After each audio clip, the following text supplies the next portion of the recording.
Hello everybody, I am Dr. Vaishali Chaudhary. I am heading the Department of Fertility and IVF at Mom Story by Sahyadri Hospital, Pune. And I want to talk to you about tuberculosis and its relation to infertility. बहुत बार देखा गया है कि tuberculosis नाम सुनते ही बहुत एक stigma सा लग जाता है और डर बहुत ज़्यादा होता है कि ट्यूबरकुलोसिस हुआ मतलब ये कोई शर्म की बात है, कोई छुपाने की बात है. But it's nothing like that. Tuberculosis की वजह से हाँ इनफर्टिलिटी हो सकती है और आजकल ऐसा देखा गया है कि ऑलमोस्ट हमारे ओपीडी में जो पेशेंट्स आते हैं तो इंडिया में खास करके 15 to 20% पेशेंट्स को ये ट्यूबरकुलोसिस की प्रॉब्लम हो सकती है जिसकी वजह से उनको इनफर्टिलिटी हो रही है. ट्यूबरकुलोसिस क्यों होता है? फाइनली एक बैक्टीरिया है जिसका नाम है माइकोबैक्टीरियम. कहाँ से आता है? It's in the air. Generally ये एयर से लंग्स को सबसे ज़्यादा इन्फेक्ट करता है, लेकिन लंग्स में से यही बैक्टीरिया तुम्हारे ब्लड फ्लो में से यूट्रस और ट्यूब्स को भी एक नुकसान पहुंचाते हैं और जिसकी वजह से इन्फ्लेमेशन होता है. इस ट्यूब्स में, खास करके ट्यूब्स में ये बैक्टीरिया ज़्यादा पाए जाते हैं और उनकी वजह से ये ट्यूब्स ब्लॉक होने की संभावना बहुत ज़्यादा है. ये खास करके सिम्टम्स नहीं, कभी कभी साइलेंट हो जाता है. You don't realise that you are suffering from this problem. Most of the times diagnosis इसका तब होता है जब इनफर्टिलिटी के इन्वेस्टिगेशंस किए जाते हैं और ये इन्वेस्टिगेशंस हम जानना चाहते हैं कि कहीं ट्यूब्स ब्लॉक तो नहीं है. तो जब हम एक्सरे करते हैं या कभी कभी लेप्रोस्कोपी करते हैं तब हमको दिखता है कि ये ट्यूब्स को शायद बैक्टीरिया ने इन्फेक्ट कर दिया है और नुकसान हो चुका है. तब हम इन्वेस्टिगेशंस करते हैं, कुछ खास टेस्ट करवाते हैं, इन बैक्टीरियो को जो लैब में ग्रो करके हम इनका डायग्नोसिस कंफर्म करते हैं और फिर पता चलता है कि ये जो नुकसान हुआ है वो इन माइकोबैक्टीरियम की वजह से हुआ है. तो क्या ये नुकसान परमानेंट है?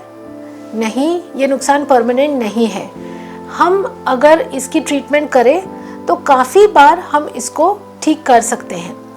अब ट्रीटमेंट जो है लंबी चलती है, इट ऑलमोस्ट टेक्स 1 year और हम चाहते हैं कि ये ट्रीटमेंट जो एंटी ट्यूबरकुलोसिस मेडिसिन है वो पहले ख़त्म किए जाए और फिर फर्टिलिटी की ट्रीटमेंट की जाए.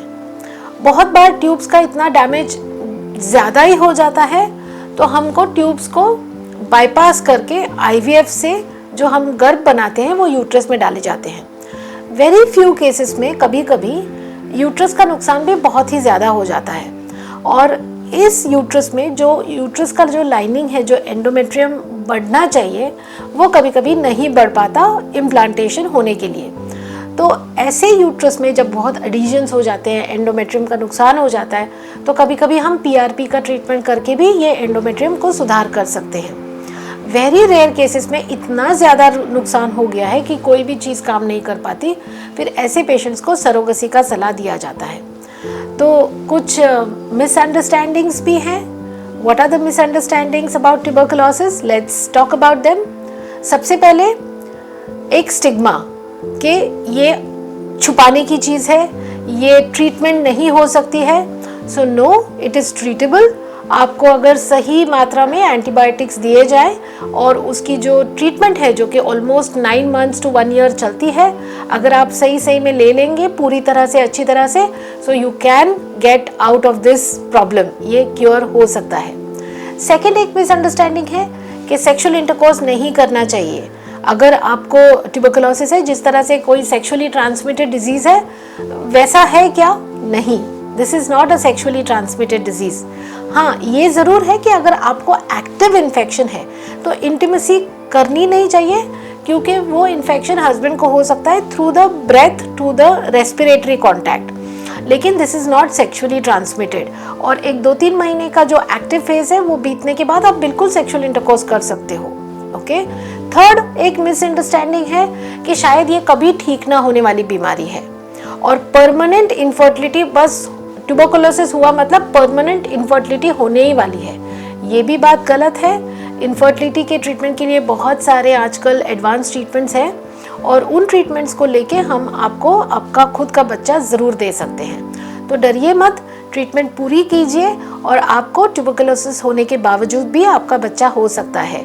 आपको इसी विषय में कोई अगर डाउट्स हैं, कोई शंकाएं हैं, तो प्लीज़ ज़रूर हमसे कांटेक्ट कीजिए। हमने नीचे मेंशन किए हैं नंबर्स।